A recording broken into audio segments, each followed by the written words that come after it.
5 minutitos se han transformado en 10, pero realmente es que era necesario porque han venido personas de muy lejos para poder asistir a la conferencia de Albert Ferrer, y os doy las gracias a todos porque creo que ya que es la última, al menos en esta temporada, que vamos a poder tener Albert aquí en la rama de Barcelona de la Sociedad Teosófica, pienso que un tema, él me dijo, dime el tema que querrías decir de Krishnamurti, y entonces pienso que aunque sea un día pues difícil, porque viernes a esta hora ha habido mucho tráfico, ha sido un poco complicado, pero ahora nos va a dar la templanza y la serenidad que realmente es necesaria para hablar de estos temas. Yo ya no quiero hablar más, solamente os quiero dejar con Albert, que él ya está con todo lo que tiene que decir. Si necesitas alguna coseta, si alguien necesita algún caramelo o algo, aquí tenemos la cajita, o si alguien tiene tos, o si alguien lo necesita, os lo paso. Buenas tardes. Namaste, como se dice en la India. Es un placer estar aquí otra vez, y más aún para hablar de un tema apasionante, de un ser extraordinario y de unas enseñanzas maravillosas, como es hoy, en esta tarde de otoño, al hablar de Krishnamurti, uno de los seres más excepcionales que ha habido en la historia conocida de la humanidad, todavía poco valorizado, todavía desconocido, todavía ignorado por el mundo académico arrogante y muchas veces necio. Es inaudito que en el año 2012, a finales del 2012, uno de los filósofos más importantes de la historia de la humanidad, Krishnamurti, sea tan ignorado por el mundo académico. En la mayoría de las facultades de filosofía de Occidente no se habla nunca de Krishnamurti, ni de Aurobindo, ni de Vivekananda, etc. Es grave, no para Krishnamurti, no para la India, donde sí se habla de Krishnamurti, sino es grave para Occidente. Y la actual crisis económica tiene algo que ver con esto, porque todo es una unidad interdependiente. Esta limitación que estoy esbozando muy brevemente, algo tiene que ver con lo que está pasando en Occidente, y en Europa en particular. Occidente todavía arrastra un problema de cerrazón, de una limitación tremenda, estructural, y la crisis actual tiene algo que ver con esto, aparte de otros temas como la falta de valores, etc. Krishnamurti justamente es la gran apertura, es la ventana abierta por la que entra la luz, el aire fresco. Podríamos hablar de Krishnamurti durante todo un curso académico, durante sesiones y sesiones, porque podríamos comentar en profundidad muchos textos. En 1 hora y poco, 1 hora y cuarto, no se puede decir tanto, y lo mejor que se me ocurre es hacer un repaso de su vida, y a través de su vida, el sentido profundo de sus enseñanzas, de su mensaje, para acabar con unas breves reflexiones sobre su pedagogía. Krishnamurti fundó escuelas, hay una filosofía de la educación extraordinaria, muy importante para trabajar en pos de la educación integral en el siglo XXI. Y luego espero que tengamos tiempo para acabar la sesión leyendo algunas frases especialmente conmovedoras de Krishnamurti, que a mí me han tocado profundamente desde hace años. Es importante, en el caso de cualquier filósofo, pensador, incluso artista, poeta, tener en cuenta el contexto y su recorrido personal para entender el mensaje, porque ninguna filosofía ni ninguna obra de arte existe en abstracto. Todo pensador o creador aporta su mensaje en un contexto histórico, geográfico, y también a través de un recorrido personal. En el caso de Krishnamurti, esto es válido siempre, no se puede descontextualizar la obra de un filósofo, de un poeta o de un artista. En el caso de Krishnamurti, eso es más válido que nunca, porque se puede malinterpretar toda su vida, todo su mensaje. Creo que muchos krishnamurtianos han interpretado muy mal a Krishnamurti, especialmente en Occidente, y es más fácil aún distorsionar el mensaje de Krishnamurti ignorando su vida privada, ignorando su trayectoria personal existencial. Como decía el gran maestro espiritual de la India, Satya Sai Baba, que dejó el cuerpo hace 1 año y pico, mi vida es mi mensaje. Esto es válido para cualquier gran filósofo o artista. La vida de un sabio, de un filósofo, de un artista verdaderos, siempre es una muestra de esta frase: la vida es el mensaje. Sabéis que el ego es esencialmente incoherente.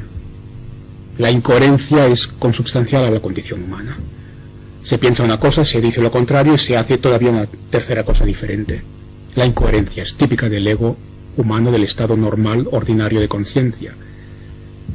Cuando Satya Sai Baba decía mi vida es mi mensaje, estaba hablando de coherencia. Cuando la vida de un ser es su mensaje, eso quiere decir que hay una coherencia profunda en aquel ser. Una coherencia entre lo que ha dicho, el mensaje que ha dado y lo que ha vivido. Lo que decía Jesús en los evangelios: por los frutos los conoceréis. La coherencia es fundamental en un proceso honrado, serio de transformación, y en el caso de Krishnamurti esto es válido, como en el caso de otros sabios, maestros, porque su vida ya está hablando de su mensaje. Haciendo este repaso existencial y filosófico de este recorrido fascinante que es Jiddu Krishnamurti, empezaremos recordando cuándo nació, 1895, en una villa del sur de Andhra Pradesh, Madanapalli. Fue el octavo de 11 hijos. Su padre, que era universitario, trabajó para la administración colonial británica. Era una familia brahmánica, muy tradicional. Eso quiere decir que en los primeros años de su vida, Krishnamurti estuvo empapado de este mundo cultural brahmánico, tradicional, ortodoxo, con los rituales que conocéis sin duda. Cuando tenía 10 años murió su madre, y cuando tenía 14, esto es en 1909, su padre, retirado de la administración británica, fue a Madrás, al barrio de Adyar, para trabajar para la Sociedad Teosófica. Algo fundamental, este cambio laboral de su padre, algo fundamental en la vida de Krishnamurti y algo fundamental para la filosofía del siglo XX. Porque si el padre de Krishnamurti no hubiera aceptado ese trabajo en la Sociedad Teosófica en Adyar, nunca hubiéramos tenido al Krishnamurti que conocemos. De entrada hubiera muerto seguramente. Aún a pesar de ser de una familia brahmánica, económicamente la familia de Krishnamurti era bastante pobre y el estado de salud de Krishnamurti era patético. A los 14 años, cuando se fueron a Madrás, Krishnamurti dijo muchas veces a lo largo de su vida que seguramente hubiera muerto si no lo hubiera encontrado Leadbeater, el teósofo, y no hubiera sido adoptado por la Sociedad Teosófica. Este descubrimiento de Krishnamurti, un muchacho de 14 años, con un aspecto físico bastante deplorable, en la playa por parte de Leadbeater, ocurrió en 1909, pues. Leadbeater era un hombre fuera de lo común, con capacidades supersensoriales sin lugar a dudas, porque es bastante extraordinario que entre todos los niños o chicos que estaban jugando en la playa por aquel entonces cualquier día de 1909, Leadbeater se fuera a fijar en aquel chico que resultó ser el Krishnamurti que conocemos. Podéis ir hoy a la playa de Madrás y veréis que a lo largo de días, semanas, por ahí se bañan, juegan miles de chicos. Miles. Entre todos esos miles de chicos, ¿qué podría tener Krishnamurti para que Leadbeater se fijara en él y resultará ser el Krishnamurti, dar lugar al Krishnamurti que conocemos. No el aspecto físico, porque como os decía, Krishnamurti estaba muy mal de salud y su aspecto físico era deplorable, el típico aspecto físico de un niño pobre de la India en el que nadie se fijaría. Leadbeater, que tenía algunos poderes psíquicos indudables, vio algo especial en Krishnamurti en términos energéticos, vio un aura excepcional que no era de un ser humano normal, sino de un ser muy especial. Y es evidente por la historia posterior que Leadbeater no se equivocó. Y lo que vio en aquel niño desaliñado, sucio y de aspecto deplorable era algo auténtico. Más allá del físico, Leadbeater vio una energía, una luz de un ser excepcional. Y de ahí salió uno de los filósofos más importantes de la historia de la humanidad, ni más ni menos. Con lo cual Leadbeater realmente algo vio.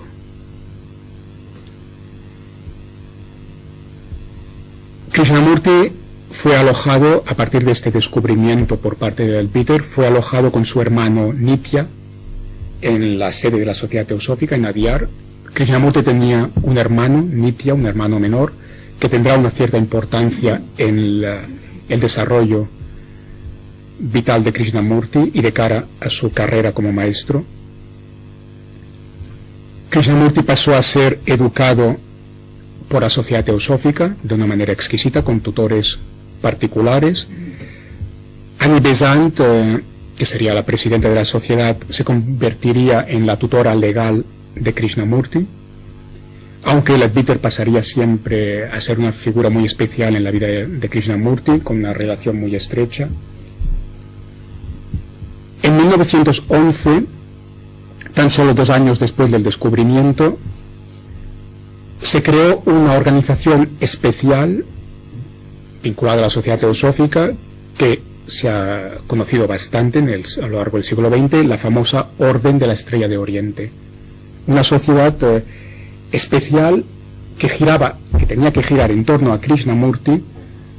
El propósito de esta Orden de la Estrella de Oriente era anunciar y servir la venida, la aparición en la tierra del instructor del mundo, que sería Krishnamurti, no como tal simplemente, no como ser humano pura y simplemente, sino Krishnamurti como vehículo de un maestro inmortal, de un maestro ascendido de la humanidad, el famoso maestro Maitreya, del cual todavía hoy en día se está hablando bastante.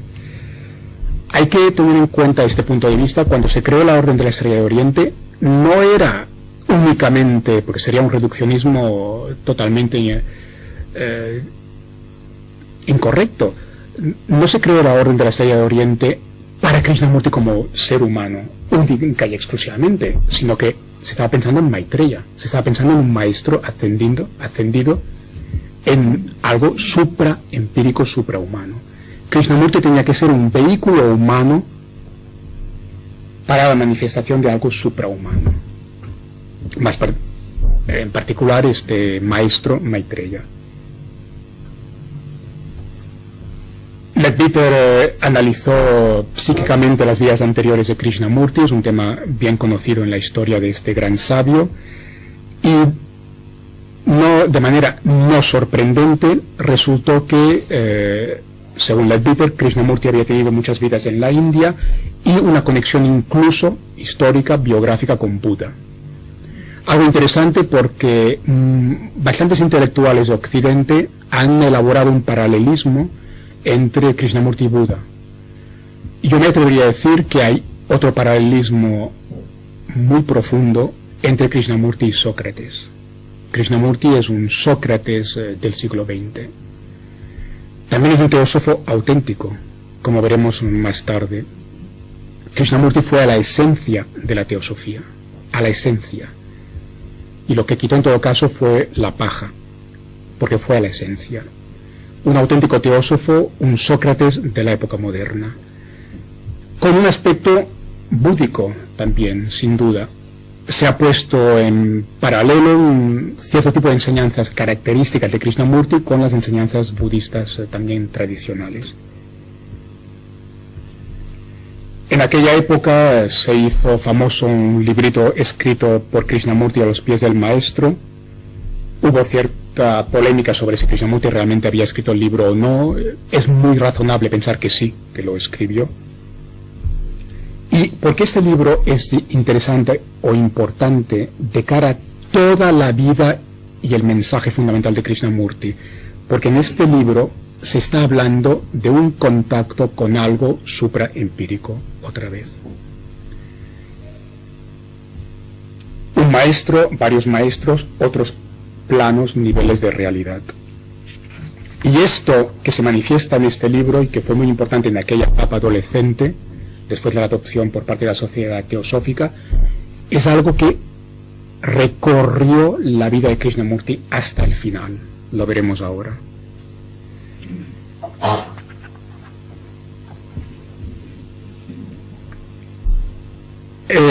Un tema que ha pasado a ser casi tabú por parte de krishnamurtianos más ortodoxos es también las capacidades sobrenaturales que Krishnamurti manifestó en esta época, incluso parece ser de más joven, incluso antes de la adopción por parte de la Sociedad Teosófica, pero en todo caso en estos años de adolescencia con Leadbeater Besant, Krishnamurti manifestó una serie de capacidades supraempíricas, sobrenaturales, que continuarían en el Krishnamurti adulto. Un tema bien conocido, incluso capacidad de sanación, naturalmente, un tema bien conocido y otros poderes psíquicos tradicionales que encontramos muy a menudo en la historia, algo bien conocido y sobre lo cual el mundo krishnamurtiano más ortodoxo ha corrido un tupido velo y no se ha querido hablar de ello. Importante por lo que veremos dentro de pocos minutos, porque manifiesta la dimensión mística profunda de Krishnamurti, que fue, decía antes, un Sócrates de la época moderna, en parte un Buda, alguien muy parecido a Buda. Esto lo dijeron grandes intelectuales de Occidente, pero no lo olvidemos, un auténtico teósofo, un gran místico, uno de los místicos más fascinantes de la historia. Esto se manifiesta ya en estos años de adolescencia, como pasa en la mayoría de místicos.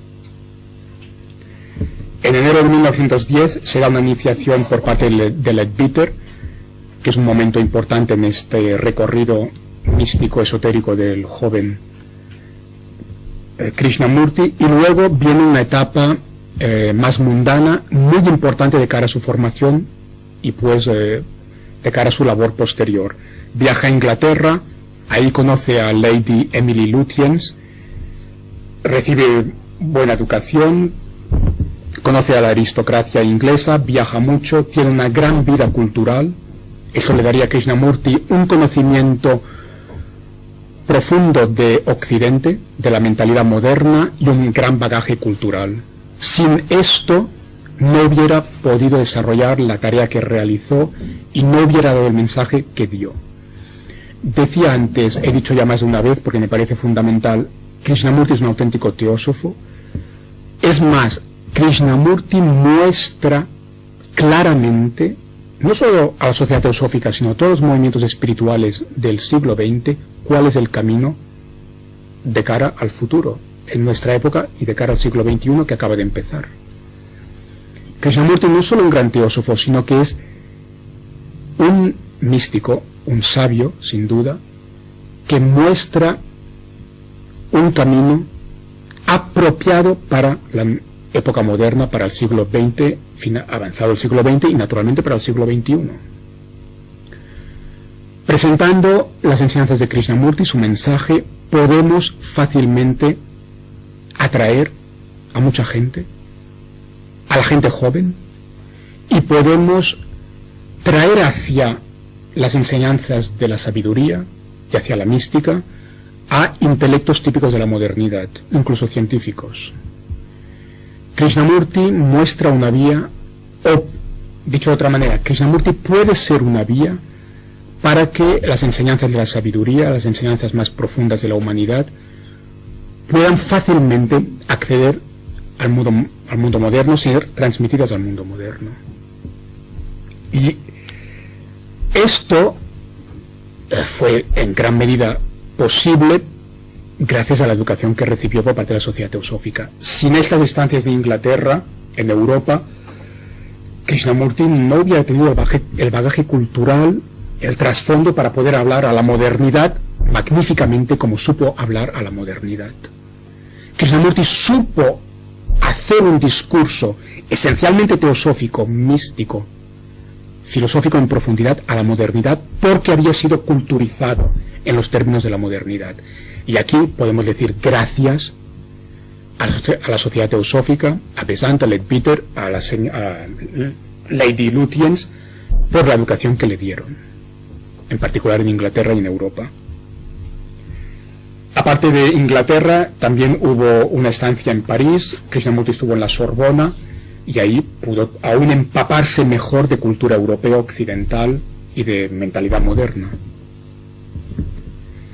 En esos años, ya de joven, en Europa, donde se va empapando de la cultura europea, con grandes escritores, conoció profundamente, seriamente a los románticos. En esta época, de todas formas, no todo es intelectual, no todo es vida social, también tuvo mucha vida social, incluso aprendió a desmontar un motor de coche, cosas que parecerían muy poco místicas en principio, pero no está reñido.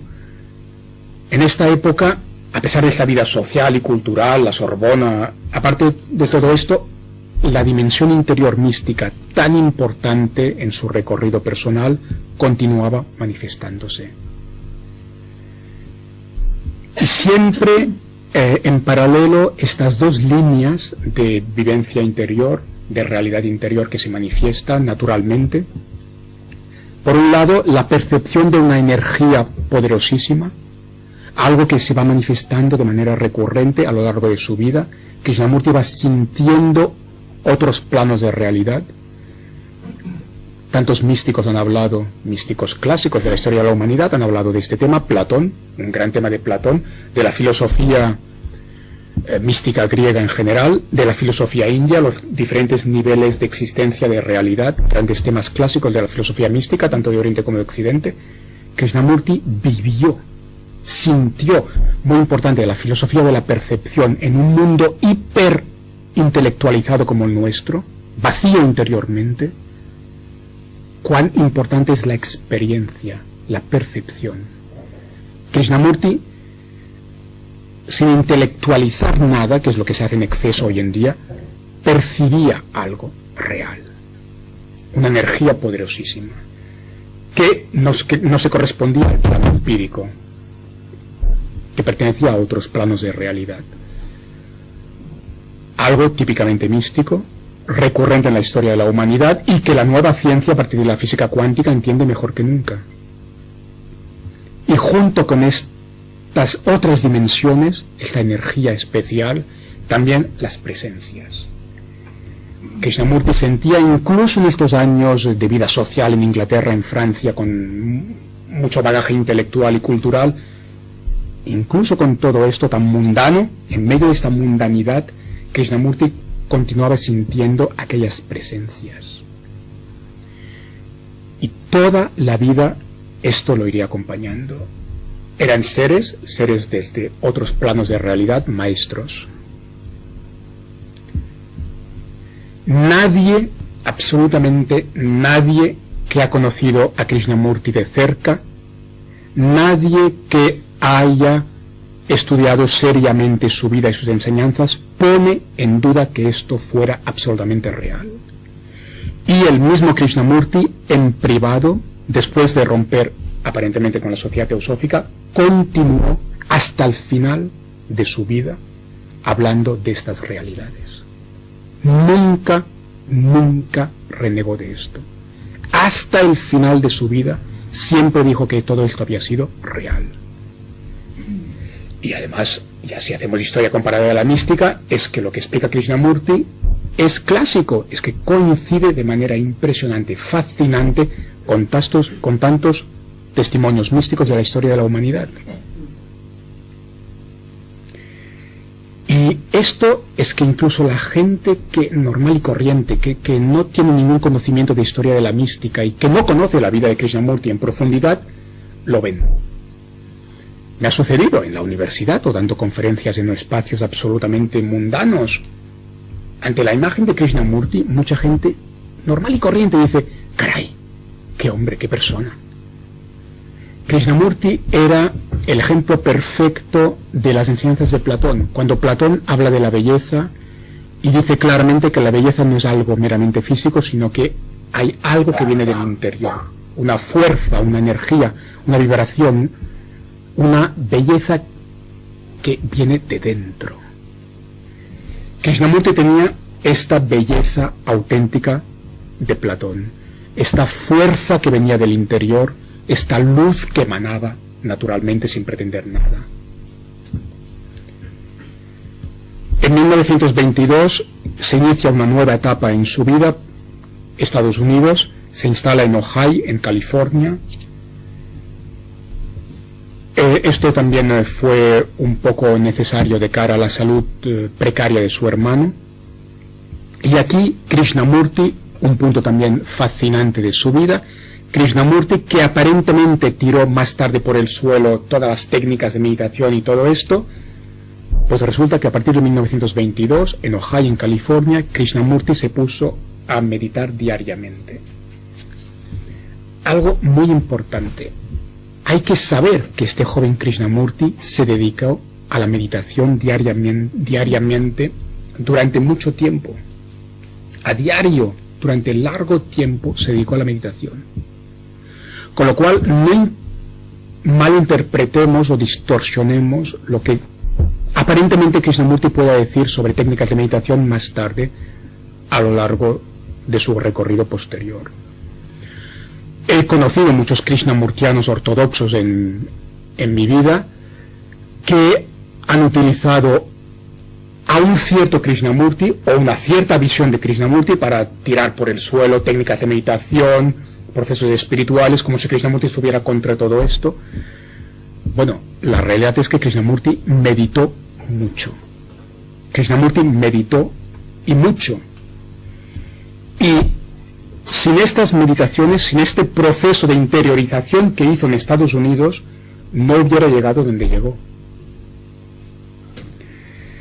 Krishnamurti tuvo indudablemente experiencias místicas, profundas, impresionantes, recurrentes, en todos estos años de California en Estados Unidos. Y las experiencias místicas que evidentemente Krishnamurti tuvo son otra vez clásicas en historia comparada de la mística. Conciencia cósmica, la conciencia de ser uno con todo, de haber roto completamente las barreras de la mente y de ser el todo. Una experiencia mística clásica en historia comparada de la mística que Krishnamurti, joven en California, vivió de manera intensa. La contemplación de la luz, otro tema clásico en historia comparada de la mística. Sabéis seguramente que en experiencias místicas auténticas muchos seres humanos a lo largo de miles de años en lugares geográficamente desconectados entre ellos en aquellos momentos. Hoy hay internet, pero hace 1000 años no había internet. En épocas en que no había la comunicación que hay hoy en día, se daban en lugares diferentes del planeta, se daban experiencias místicas coincidentes.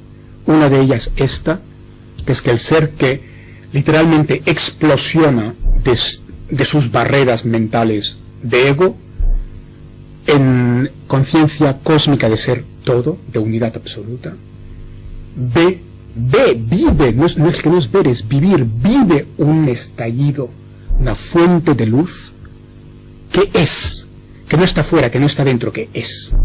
El ser que vive esto es la luz, vive la luz, solo hay la luz. Y esta luz, de manera clásica, en estas experiencias místicas recurrentes en la historia de la humanidad, en todos los continentes, en estas experiencias místicas, la luz surge de un punto minúsculo, de un punto central, de un centro minúsculo.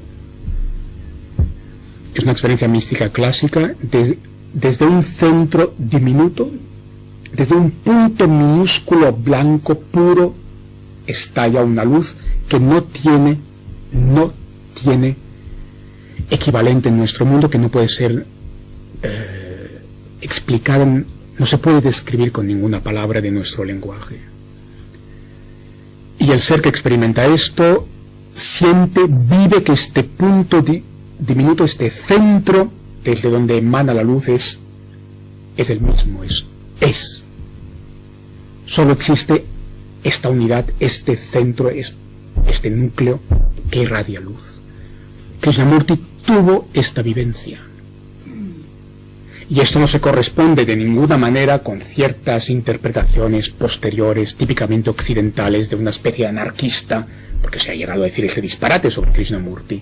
Ni coincide tampoco esta vivencia que estoy ahora mencionando de Krishnamurti con este Krishnamurti más o menos casi ateo y que tira la meditación por el suelo, típica de un cierto krishnamurtianismo que nunca me ha gustado. Y finalmente, en estas experiencias místicas de California, con la experiencia de la conciencia cósmica de la luz que surge del centro, que es lo único que es este centro, este núcleo de vida, con todo esto, el amor y el gozo. Krishnamurti vibró con esta experiencia interior de un amor que no tiene nada que ver con el sentimiento humano que llamamos amor. Krishnamurti vibró con esta experiencia de un gozo que no tiene palabras, que no se puede describir, que es desbordante, que no tiene origen, que no tiene ninguna causa, que es como la luz. Y es importantísimo saber que Krishnamurti vivió todo esto para comprender de manera un poco seria su mensaje. De hecho, si leemos las frases más bellas de Krishnamurti, que son como una cascada de agua fresca, como el aire fresco en las cimas de las montañas, estas frases maravillosas de Krishnamurti, leeré algunas al final, solo vienen de un ser que ha vivido esta luz, este amor, este gozo. El Krishnamurti más sabio, más fresco, más profundo, más inspirador, no es sino un místico. Y esto no tiene nada que ver, este Krishnamurti, que a mi entender es el auténtico, no tiene nada que ver con este Krishnamurti casi ateo que algunos krishnamurtianos, sobre todo occidentales, han pintado. Finalmente, en esta época de California, que acaba de consolidar al Krishnamurti adulto, maduro, en esta etapa de California, Krishnamurti vuelve a hablar de los poderosos seres, de estos maestros, para acabar de cuestionar filosóficamente esta distorsión de Krishnamurti que ha operado un cierto krishnamurtismo ortodoxo. Os digo simplemente 3 palabras pronunciadas por Krishnamurti que, si os digo que lo dijo a Santa Teresa, diréis, pues que lo dijo a Santa Teresa. Emborrachado de Dios. Emborrachado de Dios. Palabras literales de Krishnamurti. Ebrio de Dios. Más poético, así para traducir el inglés. Ebrio de Dios. Palabras literales de Jiddu Krishnamurti. ¿Quién se atreve? ¿Quién tiene la desfachatez de presentar a esta especie de filósofo casi ateo que tira por el suelo la meditación, que va contra la religión? Lo que os estoy diciendo son ecos de cosas que he oído en espacios de la Fundación Krishnamurti, en diferentes lugares del mundo. Este Krishnamurti que han pintado algunos, que va contra la religión, que tira por el suelo la meditación, que naturalmente rompió con la sociedad teosófica, este Krishnamurti más o menos ateo, antiteosófico, antimístico, antiesotérico que han pintado los krishnamurtianos ortodoxos de Occidente, os cuadra con un ser que de joven dijo que estaba ebrio de Dios. Krishnamurti es un místico excepcional, uno de los más grandes místicos y sabios de la historia de la humanidad. No tiene nada que ver con este Krishnamurti pseudo-ateo de estos krishnamurtianos, que ellos son ateos, en todo caso, no Krishnamurti. Y algo típico del ser que despierta la mística en esta época de California, fundamental para comprender quién fue Krishnamurti. Krishnamurti, sintiendo la presencia de otros planos de realidad, típicamente platónico, sintiendo la presencia de estos maestros, Krishnamurti dijo claramente que tan solo quería servir a estos maestros. Típico del ser que eclosiona desde el interior místicamente, siente la presencia, este ser siempre, hay muchos casos en la historia de la humanidad, siente la presencia de otras entidades, de otros planos, y tan solo quiere servir a estos otros planos superiores y a los maestros que se le manifiestan. Es típico también, y es el caso del Krishnamurti joven. Con lo cual, cuando vienen esos Krishnamurtianos ortodoxos otra vez, con el Krishnamurti antiguru, que está contra los maestros, el joven Krishnamurti se prometió a sí mismo tan solo servir a los maestros. Pongamos las cosas en su sitio cuando hablamos de Krishnamurti. La última etapa fundamental de su juventud, 1925, su hermano Nitya muere. Y esto fue fundamental porque Krishnamurti tenía un apego psicológico tremendo a su hermano. Había un amor profundo que unía a los dos hermanos. Krishnamurti reconoció que había tenido un apego normal en la condición humana hacia su hermano. La muerte del hermano con el cual estaba tan apegado fue un cataclisma interior.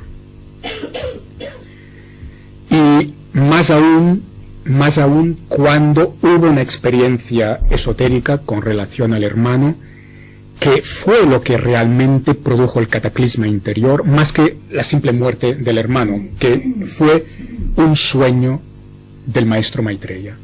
Krishnamurti tenía que hacer un viaje y tuvo un sueño en que aparecía este maestro, Maitreya, diciéndole el maestro a Krishnamurti que podía irse tranquilamente, que su hermano estaría bien. Y cuando Krishnamurti estaba en un barco cruzando el canal de Suez, recibió un telex comunicando la noticia trágica que su hermano había muerto. Krishnamurti dijo posteriormente que aquel día en el canal de Suez su visión del mundo se colapsó. Y esto hay que tenerlo en cuenta cuando podemos leer ciertas frases del Krishnamurti mucho más adulto o posterior, que aparentemente están rechazando el esoterismo, el misticismo, etc. Pero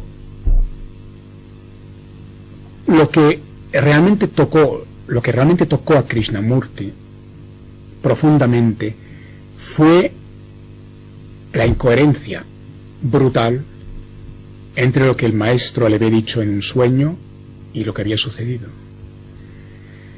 Y aquí tocamos un tema enormemente delicado, porque la típica mente de la modernidad, y más aún con la arrogancia que la modernidad ha facilitado, cualquier persona típicamente de nuestra cultura diría: ¿cómo puede ser? Vaya maestro, o vaya sueño, o vaya experiencia, ¿cómo puede ser? Que un maestro le diga que su hermano irá bien y resulta que muere.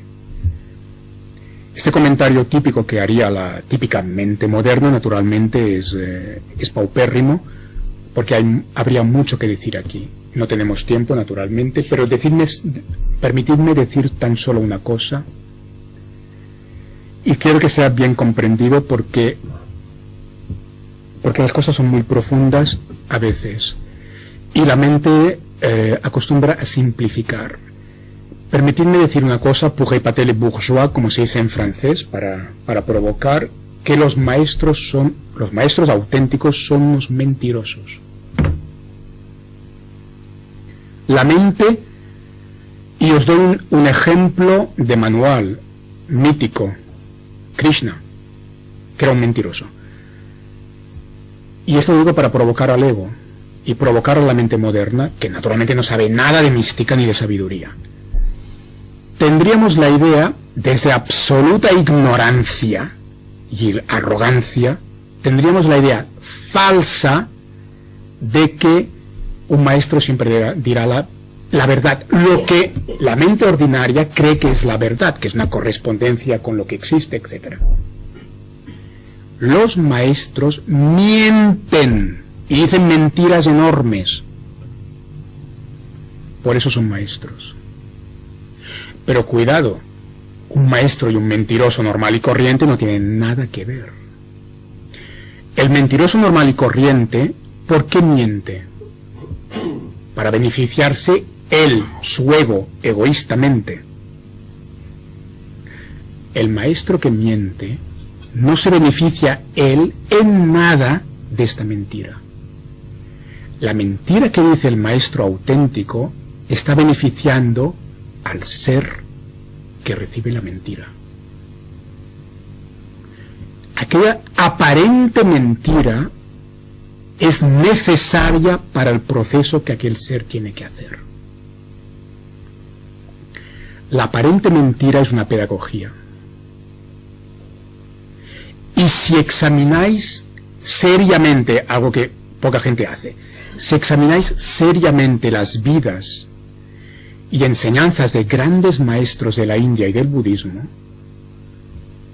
pero seguro que en otras tradiciones también, veréis cuántas veces los maestros han mentido, y las mentiras siempre son pedagógicas, necesarias para que aquel ser haga lo que tiene que hacer. Porque si se le dice a aquel ser lo que aparentemente sería verdad, la correspondencia con la realidad, etc., aquel ser no haría el proceso que tiene que hacer. Entonces, ¿qué es más verdad? Una aparente, superficial correspondencia con la realidad, o que el ser haga el proceso que le toca hacer para llevarlo a donde tiene que llegar, que es la realidad profunda, auténtica. Os lo aseguro, desde un estudio serio de la espiritualidad, comparada, histórica y comparada, os aseguro, la historia de los maestros está llena de aparentes mentiras. Los maestros son unos mentirosos. Pero, cuidado, no es lo del ego, es algo muy serio. Desde esta perspectiva, que se tiene muy poco en cuenta hoy en día en el mundo moderno, sobre todo en Occidente, en la India sería diferente, desde esta perspectiva quizás podemos ver con otros ojos lo que pudo pasar entre Krishnamurti y este ser maestro Maitreya. En cualquier caso, así fueron las cosas. Hubo este sueño y la realidad fue lo contrario, murió el hermano. A partir de aquí, Krishnamurti pasa otro tema fundamental para saber quién fue Krishnamurti, cuál fue su mensaje. A partir de aquí, de la muerte física del hermano, Krishnamurti pasa por una experiencia mística de unidad con la vida y a un desapego total. Un tema fundamental, recurrente otra vez en la historia comparada de la mística, el ser que pasa a un nivel superior de conciencia, llega a vivir naturalmente un desapego real de toda relación humana, de todo aspecto mundano. Krishnamurti, una de las cosas más difíciles de realizar para el ser humano, un desapego total. Krishnamurti lo hizo. Por eso Krishnamurti, podemos decir muy seriamente, Krishnamurti llegó a un estadio, a un nivel de conciencia realmente muy elevado, raro en la humanidad, en este mundo. Y esta etapa de la muerte del hermano fue decisiva para llegar a este nivel de conciencia, de desapego total, real. Tema fundamental, porque si leéis a Krishnamurti, hay toda una parte de sus enseñanzas, de sus discursos, donde está este tema del desapego. Estos sucesos interiores precipitaron lo que es muy conocido delante de 3.000 miembros de la Sociedad Teosófica. En 1929, Krishnamurti disolvió la Orden de la Estrella de Oriente. Esto ha servido para muchos materialistas, ateos y antirreligiosos, o antimísticos, antiespirituales, para atacar a la sociedad teosófica, atacar a la mística, atacar al esoterismo, una fuente de distorsiones. Porque, otra vez más, me atrevo a decir que Krishnamurti nunca rompió en profundidad con la teosofía. Y mirad bien lo que digo, seguid bien las palabras. Krishnamurti nunca rompió con la teosofía, en todo caso rompió con una sociedad, con una orden. El tema fue de organización y de relaciones, y ahí hubo un tema de egos. Pero en profundidad Krishnamurti nunca renegó de lo que había vivido con la sociedad teosófica, nunca renegó de la teosofía. Y al final de su vida claramente hubo incluso una más clara reconciliación y vuelta a sus orígenes.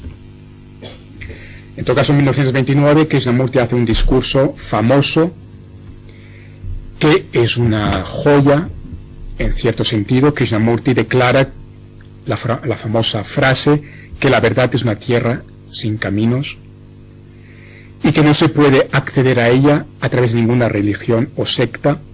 Krishnamurti añade una frase extraordinaria: la verdad no se puede organizar. La verdad no se puede organizar. Krishnamurti dice: la organización se convierte en un cautiverio, en una prisión, cuando lo que importa es que la persona descubra por sí misma la verdad absoluta, incondicionada y eterna.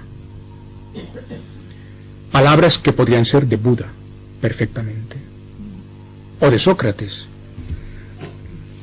Otro tema extraordinario que lleva al mensaje fundamental de Krishnamurti, pero sin que caigamos en distorsiones como se han dado demasiadas veces. Otra vez, ¿dónde está el Krishnamurti casi ateo, antirreligioso, que tira por el suelo los gurús, las meditaciones? Cuando Krishnamurti hizo meditación, tuvo experiencias místicas. Y, cuidado, Krishnamurti dice: la verdad no se puede organizar. Un tema extraordinario, la verdad no se puede organizar. Un tema fundamental para el futuro de la humanidad. Pero cuidado con este tema, porque Krishnamurti permitió la creación de Krishnamurti Foundation. Entonces, ¿de qué hablamos? ¿Queremos ser serios o queremos utilizar a Krishnamurti para verter todo nuestro ateísmo y todos los demonios de nuestro ego, que es lo que han hecho muchos intelectuales de Occidente y lo que han hecho algunos krishnamurtianos también típicos? ¿Queremos hablar de Krishnamurti o queremos hablar de nuestros propios demonios, contra la espiritualidad, la religión o lo que sea? Y aquí Krishnamurti está dando un ejemplo, una muestra de sabiduría. El que dijo en su momento: la verdad no se puede organizar, creó no solo una fundación, sino que una fundación con su nombre. Claro. El estúpido, típico de nuestra modernidad, diría: incoherente. ¿Qué incoherente? Al contrario, coherencia profunda, sabiduría. Porque no hay contradicción entre afirmar que la verdad no se puede organizar y crear una Krishnamurti Foundation. No hay contradicción. No hay contradicción porque una cosa no quita la otra. Krishnamurti dio un mensaje fundamental para la humanidad, recordando a la humanidad todos los peligros de las organizaciones. La organización, en el plano actual de desarrollo, de evolución de la humanidad, con el nivel normal, medio de conciencia de la humanidad, la organización fácilmente, demasiado fácilmente, cae del lado del despotismo, del abuso de poder, de la opresión, de la dominación. La organización enseguida cae desde el hilo de la navaja, cae por el lado de dominación, opresión, abuso de poder, distorsión, manipulación. Es consubstancial a la humanidad actual, hasta ahora. Y esto Krishnamurti lo sabía, lo vio, y aquí dio un mensaje muy importante. Pero al mismo tiempo, porque no era un estúpido, porque no era un fanático, porque era un ser profundo, Krishnamurti sabía perfectamente que el mundo no puede funcionar sin organizaciones. Y ahí está la sabiduría, ahí está la madurez, incluso sin hablar de sabiduría, ahí está la madurez. Ser capaces de evitar el camino medio del Buda, ser capaces de evitar los extremos.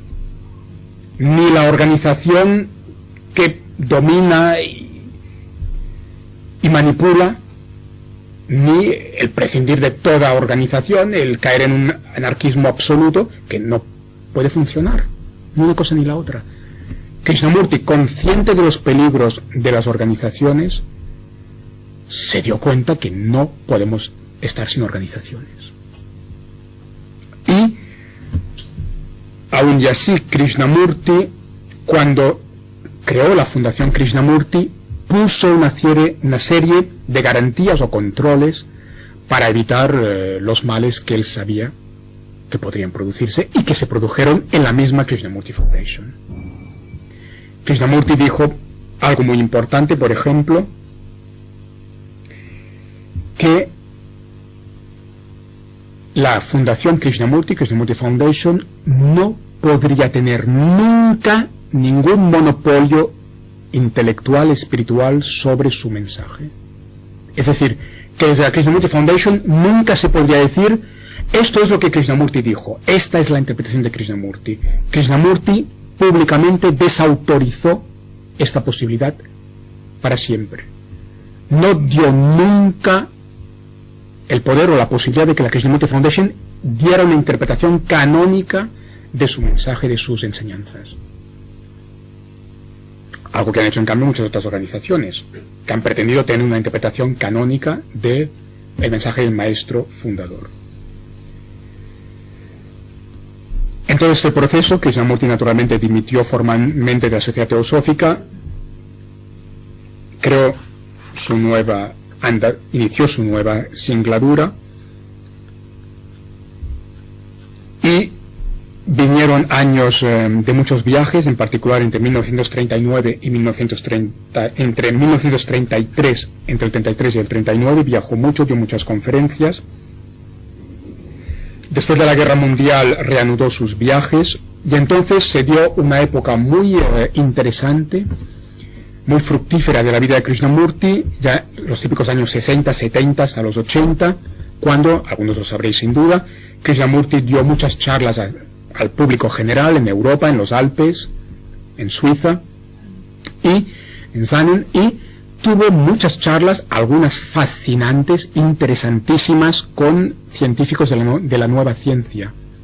En este concepto de la New Science, nueva ciencia, en particular la nueva biología, la física cuántica, Krishnamurti tuvo una interacción, una relación muy interesante con algunos científicos eminentes de la nueva ciencia, y aquí se dieron algunos puntos de contacto, algunas charlas que tienen un gran interés para la humanidad.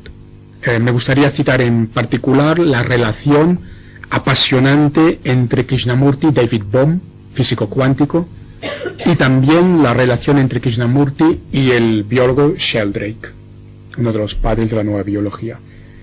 Krishnamurti también tuvo una cierta relación con el Dalai Lama. Fue una época muy fructífera desde ese punto de vista, en que Krishnamurti estuvo en relación con mucha gente y dio unas charlas realmente fascinantes.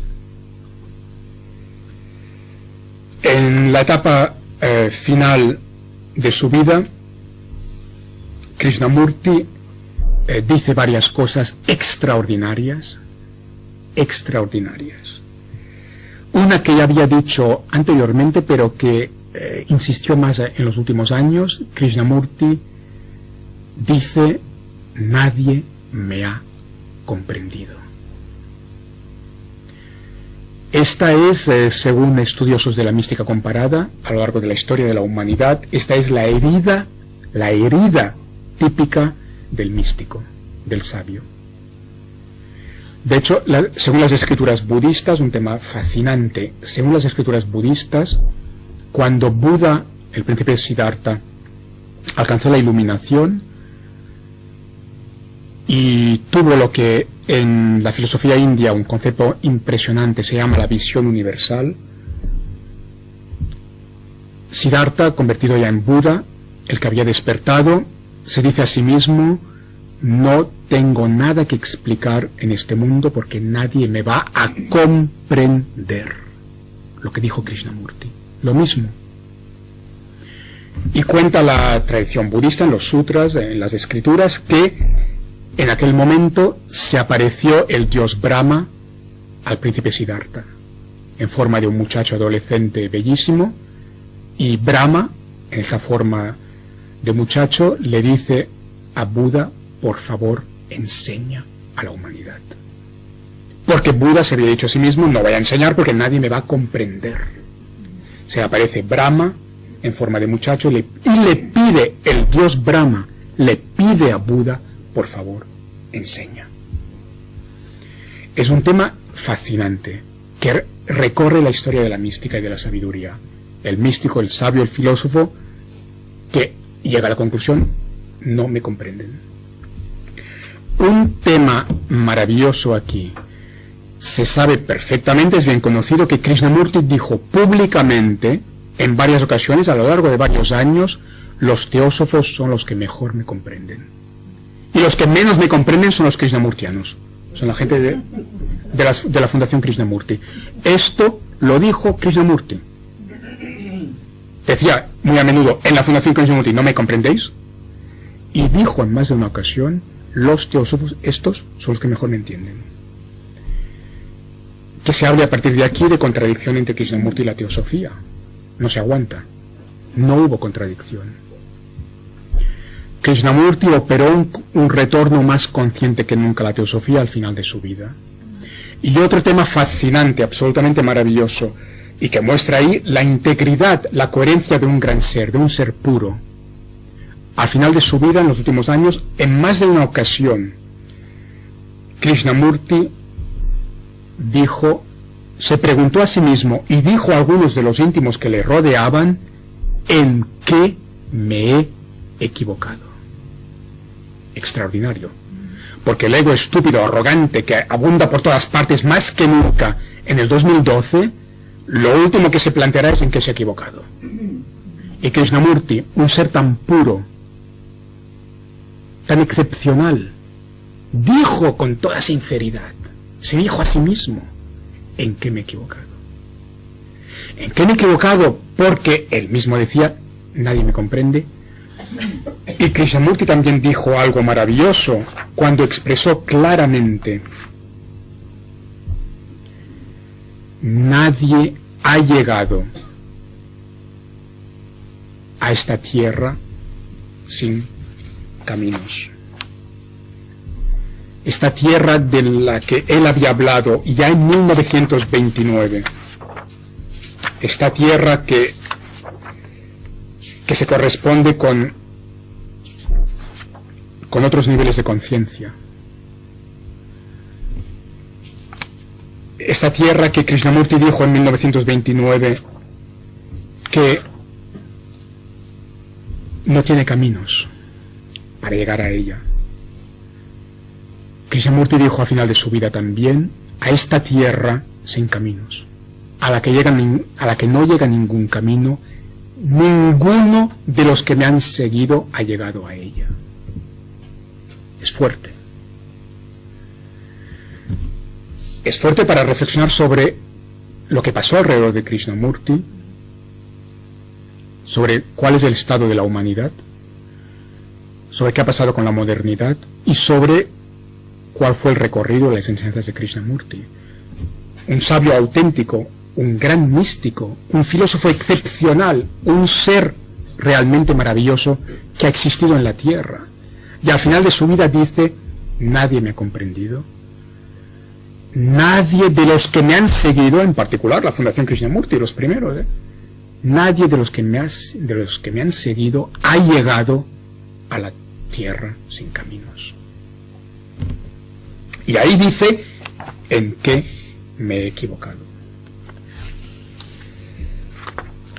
Un día que estaba en Adyar, hace unos cuantos años, un día que estaba en Adyar, no en la sede de la Sociedad Teosófica, sino en la sede de la Fundación Krishnamurti, Vasanta Vihar, un lugar maravilloso donde hay gente muy interesante. Un hombre, un señor un poco mayor ya, de la Fundación Krishnamurti, muy interesante, muy auténtico, me dijo: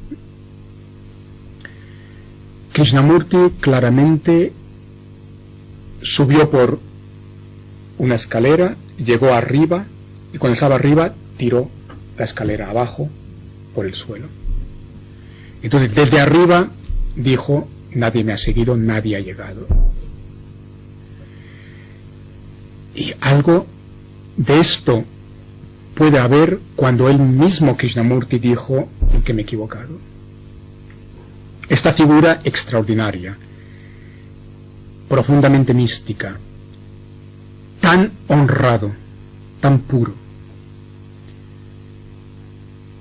se dio cuenta seguramente de que tiene que haber caminos y de que tiene que haber organizaciones. El que dijo que la verdad no se puede organizar, lo cual es una gran verdad, es un tema extraordinariamente importante, sin embargo creó la Fundación Krishnamurti. Y el que nunca ofreció ninguna práctica de meditación a nadie, eso no lo hizo, ciertamente. El que aparentemente se cargó las técnicas de meditación, los caminos para llegar a aquella tierra, al final dijo: ninguno ha llegado y en algo me he equivocado. Y Krishnamurti se dio cuenta, estoy seguro de ello, de que algún camino tiene que haber y las técnicas son necesarias.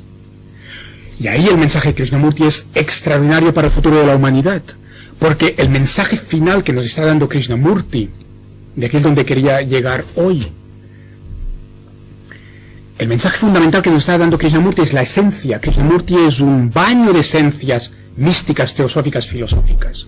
Lo que hace Krishnamurti es sacar la paja, es sacar la corrupción, la crosta de corrupción, de adulteración, de distorsión, y va a la esencia, a la pureza, a la luz, a la transparencia. Las frases de Krishnamurti son transparentes, son un riachuelo de agua fresca. Krishnamurti era un ser puro que llegó a la tierra, a esta otra tierra, y habla desde esta otra tierra con una pureza que es realmente rara en este planeta. Raramente la encontramos, esta pureza y profundidad, transparencia de Krishnamurti. Y esto es fundamental para el futuro de la humanidad, porque lo que ha pasado hasta ahora en toda la historia de la humanidad es que la organización se ha sobreimpuesto al mensaje. El drama, la tragedia de la humanidad es que la organización necesaria ha acabado matando la vida, cuando tiene que servir al desarrollo de la vida. Y la organización de la verdad, es decir, las enseñanzas, los caminos, las técnicas para llegar a la tierra que está más allá, todo lo que es la organización, los caminos, las técnicas para llegar allí, es necesario. Si no, sin caminos, sin técnicas, sin organización, no nos movemos, no nos podemos organizar socialmente. Pero el gran mensaje de Krishnamurti, la pureza, la profundidad, la transparencia de este ser excepcional, cuidado, está diciendo Krishnamurti. Debemos aprender de la historia, debemos ver cómo la historia hasta hoy, tantas veces, la organización ha matado la vida. La organización se ha convertido en represión, en dominación, en manipulación. La técnica ha matado al espíritu. ¿Cuántas veces en Occidente podemos ver el bazar, el supermercado pseudo espiritual que hay? ahí es donde Krishnamurti es fundamental.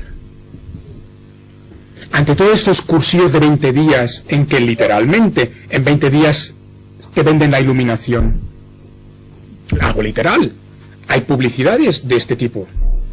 Podemos encontrar anuncios de cursillos en que en 20 días, en 3 semanas, estaremos iluminados. En 3 semanas, iluminados. Naturalmente, con 6.000 euros que vale el cursillo. Con toda esa proliferación de maestrillos mediocres, de fraude, de mercado pseudoespiritual, de comercialismo, con todo lo que ha proliferado, con el abuso aún real en la humanidad actual, perpetrado por todas las organizaciones, Krishnamurti es fundamental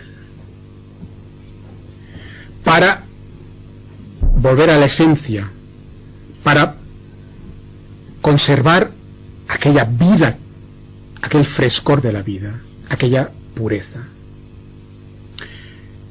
Pero la sabiduría es el camino del medio, Buda otra vez, no un absolutismo, no un integrismo.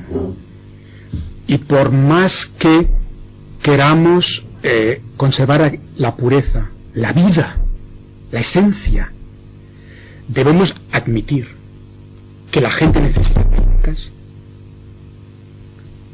que se tienen que enseñar técnicas de meditación, que tiene que haber caminos y que tiene que haber organizaciones.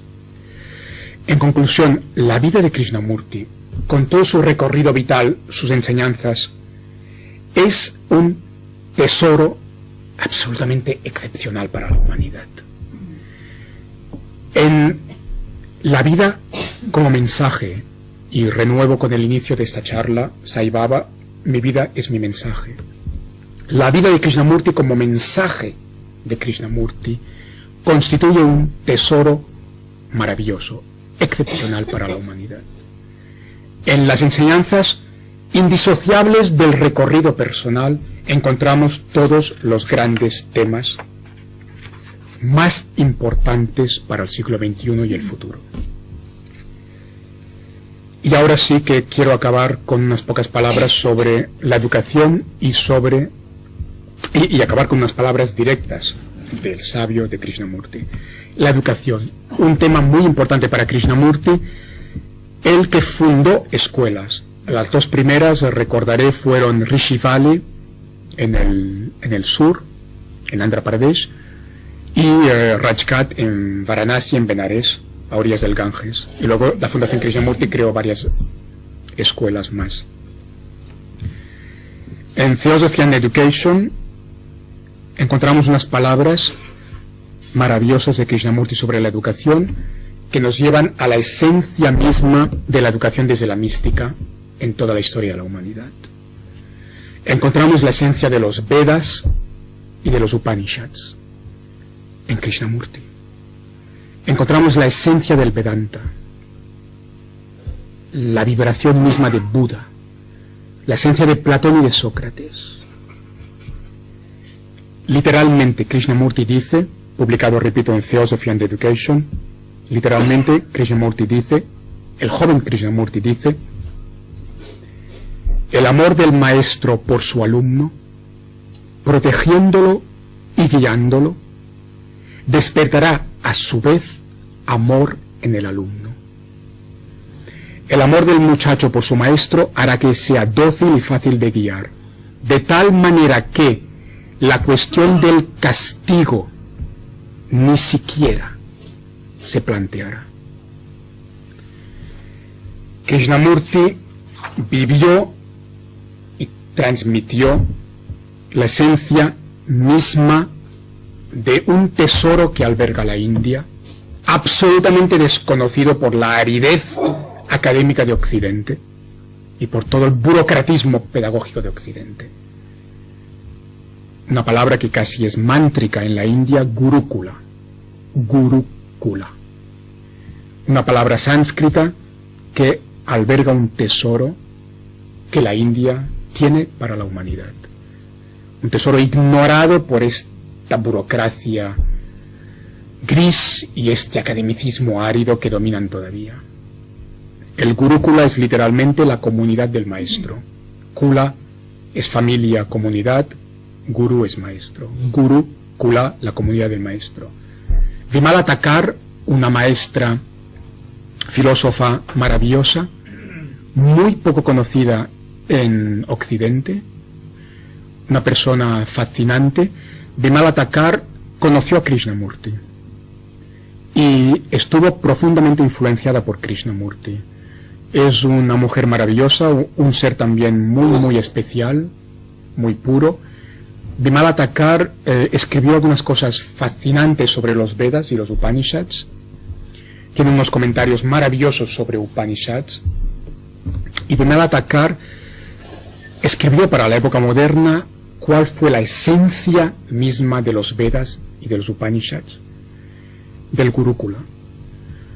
Una absoluta, dice Vimala Thakar, una absoluta libertad de pensamiento, como es inimaginable en la universidad moderna que tanto habla de libertad. Una real libertad de pensamiento en comunión profunda, en el amor profundo entre maestro y discípulo. En este amor profundo, en esta comunión auténtica, había una real libertad de pensamiento, una exploración fascinante en las entrañas de la verdad, en lo más profundo de la realidad. Y sabéis seguramente que los padres de la física cuántica, grandes científicos de Occidente, se maravillaron ante los Vedas y los Upanishads.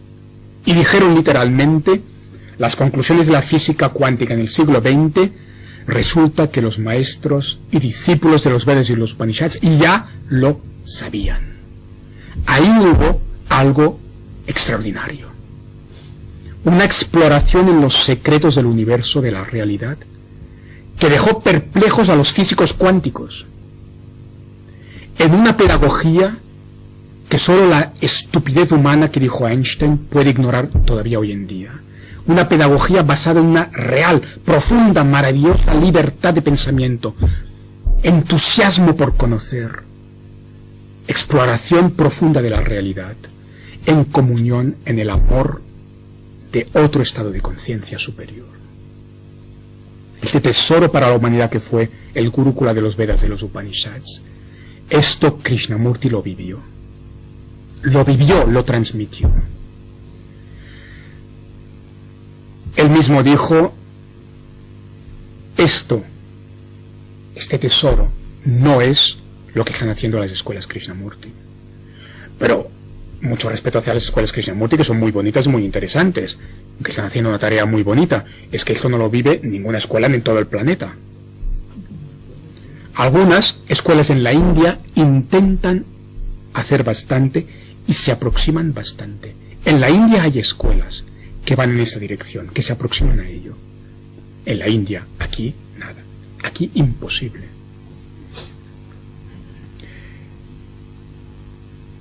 Krishnamurti otra vez, la esencia. Krishnamurti dijo, aunque estemos en el mundo moderno y que haya unas limitaciones estructurales, no perdamos este horizonte. Porque si perdemos este horizonte, la esencia, dice Krishnamurti literalmente, si perdemos la esencia, dice Krishnamurti literalmente, este lugar, la escuela Krishnamurti, no tiene ningún valor. Palabras literales de Krishnamurti. Si se pierde la esencia, este horizonte real, auténtico, entonces hacer una escuela Krishnamurti o de la organización que sea no tiene ningún valor. Será la fuerza que tenía Krishnamurti, será la escuela que ha perdido la esencia, será como cualquier otra escuela lamentable. ¿Sabéis que Krishnamurti no tenía pelos en la lengua? Será otra escuela lamentable. Quizá un poco mejor porque se halla en un lugar bonito, como Rishi Valley. La gente es un poco más amable, no se pega a los niños. Aunque, cuidado con estas palabras de Krishnamurti, por mucho que no se pegue a los niños y que el lugar sea bonito, pero, dice Krishnamurti, acaba diciendo, aunque se ejerza coacción sobre ellos por otras vías. ¿Os habéis fijado en estas palabras finales de Krishnamurti? Sí, hay algunas escuelas que son más bonitas que otras, no se pega a los niños. Yo he tenido que batallar de manera a veces muy desagradable, incluso arriesgada, en la India, para frenar el castigo corporal. He visto cosas horribles en la India. He tenido que quitar, literalmente, en una ocasión tuve que quitar un palo de bambú de la mano de una señora, una profesora, que estaba fustigando a un niño pequeño. Se ven cosas horribles en la India. Al mismo tiempo hay cosas maravillosas, lo sabéis, que no hay aquí. Entonces, está muy bien que en una escuela no se pega a los niños cuando en otras hay cosas horribles. Está muy bien que una escuela tenga un ambiente, dice Krishnamurti, más amable, pero el gran mensaje de Krishnamurti, si perdemos la esencia completamente de vista, lo que estaremos haciendo es ejerciendo la misma coacción del lugar donde se pega, pero por otras vías aparentemente más suaves. Otro gran tema fundamental, por parte de ese sabio extraordinario que puso el dedo en la llaga, que puso sobre la mesa todos los temas más importantes. La apariencia de democracia, de tolerancia, de solidaridad, de todas las cosas que pretende el ego, que predominan los discursos hoy en día, estoy convencido de ello, ni más ni menos que la misma coacción de antes por vías aparentemente más suaves. El mundo aún no ha cambiado. Y de hecho los viejos demonios vuelven a salir.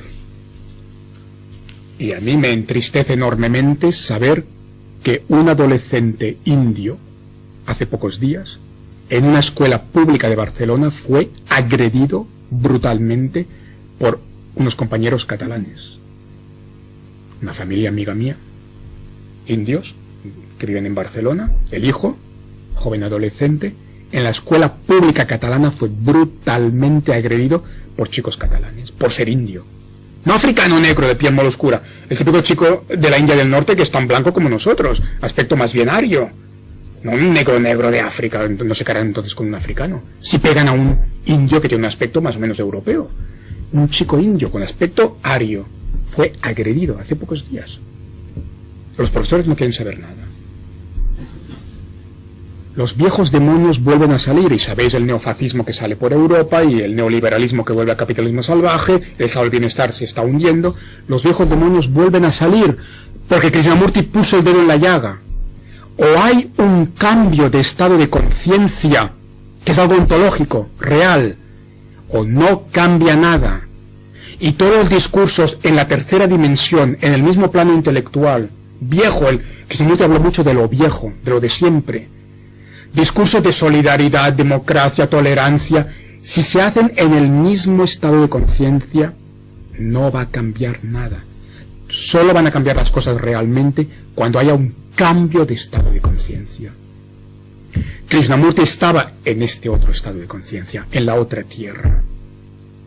Y todo lo que dijo fue para llevar a la humanidad hacia este estadio superior de conciencia. Y aquí la educación es mi pasión, como sabéis. La educación integral que tenemos que defender, por la que tenemos que trabajar, porque es el futuro de la humanidad.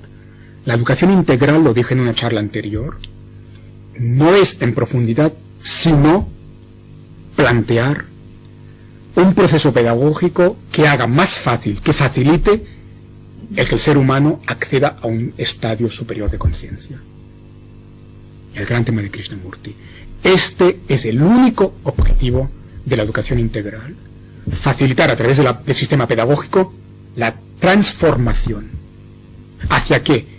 Hacia un estadio, un nivel superior de conciencia, que es esta tierra sin caminos de la que habló Krishnamurti. Y permitidme acabar, como prometí, con frases maravillosas de Krishnamurti. La dominación existe por causa de la pobreza interior. Sin duda, es el sentido del afecto, esta calidez del amor, lo único que puede traer un nuevo estado, una nueva cultura. Lo más importante de toda la historia de la humanidad, la vivencia profunda de la mística, el corazón mismo del mensaje de sabiduría, lo más esencial de las enseñanzas desde Krishna o Buda hasta Krishnamurti, el amor. Pero el amor que es un estado de conciencia otra vez, el amor que es un estado interior, donde no hay juicio, donde se contempla sin juicio, donde se observa sin juzgar. En la vivencia de la unidad, de que todos somos uno. En la vida como servicio, que es una vibración, que implica una calidez, se puede sentir. Cuando ves a Krishnamurti en algunos vídeos, sientes la vibración, sientes esta calidez del amor. Y él nos dejó el mensaje: esto es lo más importante, esto tiene que estar en el proceso educativo, si no, estaremos con lo mismo de siempre. Krishnamurti habló de un mundo nuevo, un tema maravilloso que está en un libro que para mí es uno de los más bellos de la historia de la humanidad, un libro que en alemán se llama Die Antwort der Engel, en inglés Talking with Angels, en francés Dialogue avec l'Ange, en español La respuesta del ángel, y en catalán fue traducido como Conversas amb Àngels. Un libro que fue editado por una señora de Hungría, católica, llamada Gita Malas, y que recoge unas experiencias con otras entidades, con otros niveles de realidad. Este contacto se dio en la Hungría que acabó siendo ocupada por el Tercer Reich, entre 3 judíos, 2 señoras, un hombre, 3 judíos y esta amiga católica, que fue la única que pudo sobrevivir. Los 3 judíos murieron en los campos de exterminio. Es un libro estremecedor, pone la piel de gallina, un libro en el que hay una profundidad mística como pocas veces he visto en un libro en la historia de la humanidad en este planeta. Una profundidad mística realmente excepcional, en un escenario que no vale la pena evocar, la Hungría ocupada por el Tercer Reich. En este contexto tan especial, con esta profundidad tan única, estos mensajeros de otras dimensiones hablan continuamente del mundo nuevo. La recurrencia de que hablaba antes en la historia de la mística, a lo largo de los siglos, en todas partes. Krishnamurti estuvo hablando siempre de un mundo nuevo. Este mundo nuevo de la respuesta del ángel de Gita Malas está en Krishnamurti. En los libros o vídeos de Krishnamurti encontramos este tema recurrente. Este tema recurrente que está ya en las enseñanzas de Krishna, de Buda, de Jesús. Un mundo nuevo, que es un nuevo estado de conciencia. Y aquí, lo más importante, según el maestro que mencionaba antes, Satya Sai Baba, es el amor. El amor, el valor humano más fundamental, el primero de todos. La principal característica, el trazo característico primero de lo absoluto, de lo supramundano, el amor. Seguramente podemos concluir esta charla aquí.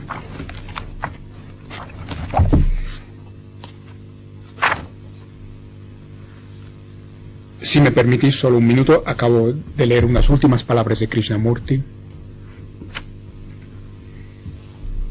Y entonces si hay alguna pregunta o si ya pasamos a la siguiente charla. Pero estas últimas palabras acaban de... Vale. No, pero no quiero abusar. Acabamos con estas palabras que son el arroyo de agua fresca, cristalina de que hablaba antes. Dice Krishnamurti literalmente: el amor no pertenece a la mente. es completamente independiente del pensamiento. El amor es puro. Y cuando esto falta, vuestro intento por ser puros a través de la sublimación del sexo es total estupidez. El amor no es un ideal. El amor es un estado del ser. No hemos dicho nunca que el amor y la sexualidad sean dos cosas separadas. Hemos dicho que el amor es una totalidad, que no se puede romper en trozos, y que el pensamiento, por su propia naturaleza, es fragmentario. Cuando el pensamiento domina, obviamente no hay amor. El amor es algo fresco, nuevo, vivo. No tiene ayer y no tiene mañana. Está más allá de la agitación del pensamiento. Tan solo la mente inocente sabe lo que es el amor. Y la mente inocente puede vivir en un mundo que no es inocente. Que no es inocente. La mente inocente puede vivir en un mundo que no es inocente. ¿Qué más se puede decir? Está todo. Se puede hablar durante todo un curso académico de septiembre a junio a partir de esas palabras de Krishnamurti. Todos los temas fundamentales de toda la historia de la filosofía están aquí. Todo. ¿Qué más queremos? Pero como hemos visto juntos a través de este recorrido existencial fascinante, este ser tan especial que fue Krishnamurti, vivió todo esto que dice. La persona que habla y que es totalmente incoherente con lo que dice en su vida, no atrae a nadie. La gente no se siente finalmente atraída, la gente siente la diferencia. Dice que Krishnamurti ha inspirado a tantas personas, de tantas etnias y backgrounds culturales, sociológicos diferentes. Es porque en Krishnamurti había esta inocencia de la que está hablando. La nueva inocencia de la que tanto habló otro gran filósofo de nuestra época, Raymond Panikkar, que fue amigo personal de Krishnamurti. Dios los crea y ellos se juntan, se dice en castellano. Mucha gente no sabe en Cataluña que Panikkar fue amigo personal de Krishnamurti. Y yo sé, porque Panikkar me lo dijo directamente un día, que Krishnamurti le pidió a Panikkar ser el director de la escuela de Benares, la escuela Rajgat. Y Panikkar, muy agradecido, dijo que no, porque no le permitiría desarrollar su trabajo correctamente. Pero Krishnamurti le pidió a Panikkar ser el director de su escuela de Benares. Y hubo una amistad entre los dos. En algún artículo, en alguna parte de uno de mis libros, no publicados aún, pero sí publicado como artículo, hago un paralelismo muy bonito entre Krishnamurti y Panikkar. Aunque aparentemente sean tan diferentes, hay un paralelismo profundo entre Panikkar y Krishnamurti. Sobre todo si abordamos el tema fundamental para la humanidad y para la educación de la relación y el diálogo, ahí hay una convergencia maravillosa entre Panikkar y Krishnamurti. Como he dicho, en estas palabras de Krishnamurti está todo lo más importante. Y dicho con naturalidad, con esta elegancia sencilla, con esta pureza, con esta profundidad, de un ser extraordinario, de un ser humano maravilloso que, gracias a Dios, ha vivido en nuestra época y que puede aportar tanto a la humanidad que resulta preocupante, triste, constatar que todavía lo ignoran las burocracias, las academias y todo este mundo de cultura predominante y de administración que está ignorando lo más importante. Así van las cosas. Así van las cosas. Tan mal nos van las cosas socialmente porque estamos ignorando lo más importante que se nos ha dicho. Permitidme acabar con esta reflexión. Si tenemos la crisis económica profunda que tenemos, si hay tanto conflicto, tanta violencia, si la humanidad está en un estado tan deplorable y patético como está actualmente, con problemas tan profundos, tan graves, ante los cuales no hay solución, porque no hay solución para los problemas más importantes de la humanidad. Hay informes de Naciones Unidas que están diciendo vamos a la autodestrucción.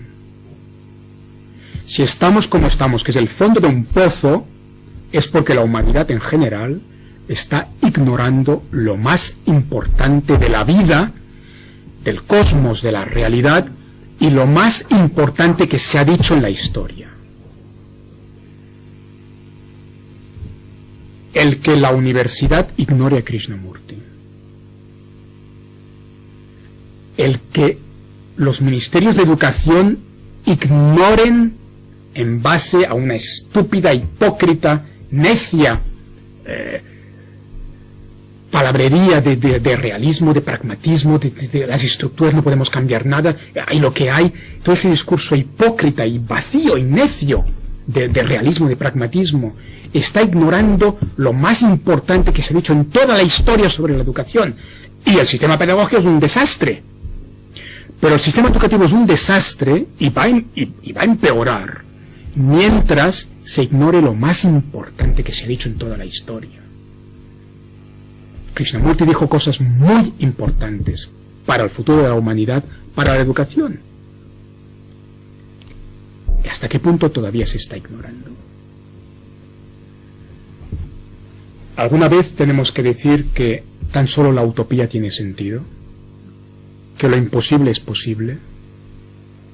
¿Y que lo aparentemente más alejado del pragmatismo es lo más realista, que es la mística y la sabiduría? Y no por casualidad en Estados Unidos se pone de moda en las empresas este coaching que va sacando cosas de los maestros auténticos y de la sabiduría auténtica. Porque empiezan a verse los resultados. Cuando movimientos como el focusing, el mindfulness, etcétera, en Estados Unidos, empiezan a mostrar con presos, con poblaciones delincuentes, conflictivas, en escuelas problemáticas, con pacientes desahuciados por la medicina convencional en los hospitales, con todo lo más difícil, problemático, conflictivo de la sociedad norteamericana, se empiezan a poner en práctica cosas que tienen a ver con el mensaje de sabiduría, con el proceso de transformación profunda, y los resultados son impresionantes. Quizás aquí tenemos el germen del paradigm shift, el cambio de paradigma, que esperemos se acabe de materializar en la Tierra, un cambio de paradigma en este horizonte mostrado por Krishnamurti. Gracias.